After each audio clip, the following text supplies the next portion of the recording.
Hey guys, welcome back. Let's discuss about scaling a cluster.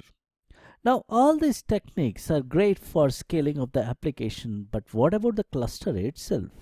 At some point, you will pack the nodes full and need more resources to schedule new parts for your workloads. So, in that perspective, let's discuss about auto scaling. When you create your cluster, you can customize the starting number of nodes, which is minions, with the num underscore minions environment variable. By default, it is set to 4, as you can see on the screen. Additionally, the Kubernetes team has started to build auto-scaling capability into the cluster itself. Currently, this is the only support on GCE and GKE, but work is being done on other provider. The capability utilizes the kube underscore autoscaler min nodes and kube autoscaler max nodes and kube enable cluster autoscaler environment variable. The following example shows how to set the environment variables for autoscaling before running kube-up.sh.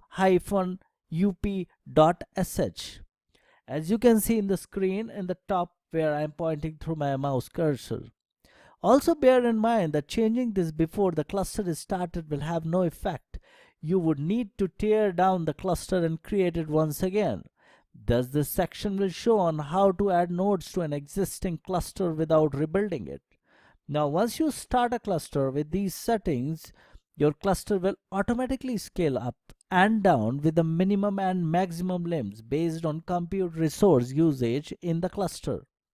Now just a footnote, GK cluster also supports auto scaling when launched when using the alpha features.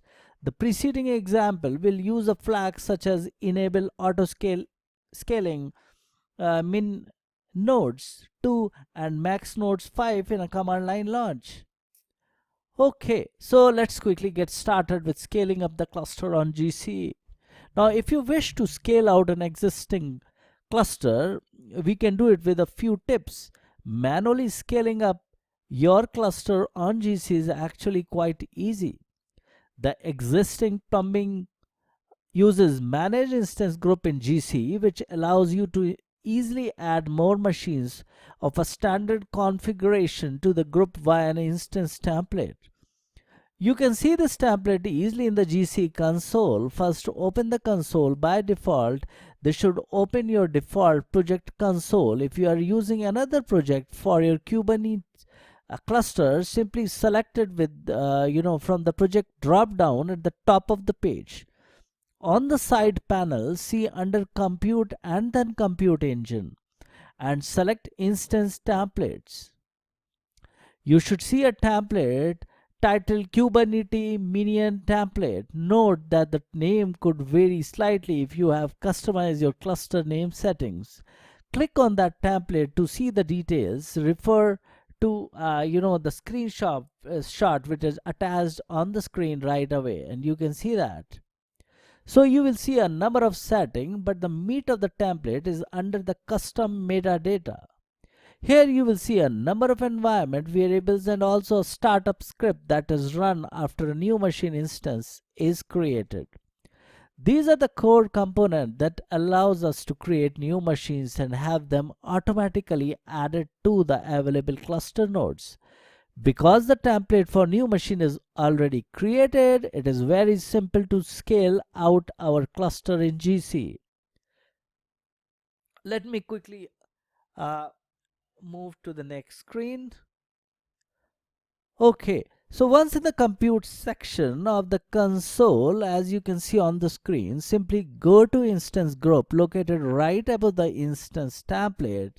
Link on the side panel. Again, you should see a group titled Kubernetes Minion Group or something similar.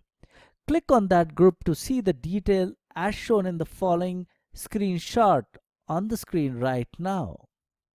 Now you will see a page with CPU matrix graph and 3 instances listed here. By default, the cluster creates 3 nodes. We can modify this group by clicking on the edit group button at the top of the page. Okay. Now you should see Kubernetes minion template selected in instance template that we reviewed a moment ago. You will also see an auto scaling settings which is off by default and an instance count of 3. Simply increment this to 4 and click on save. You will be taken back at the group detail page and you will see a pop-up dialog showing the pending changes. You will also see some auto-healing properties on the instance group edit page.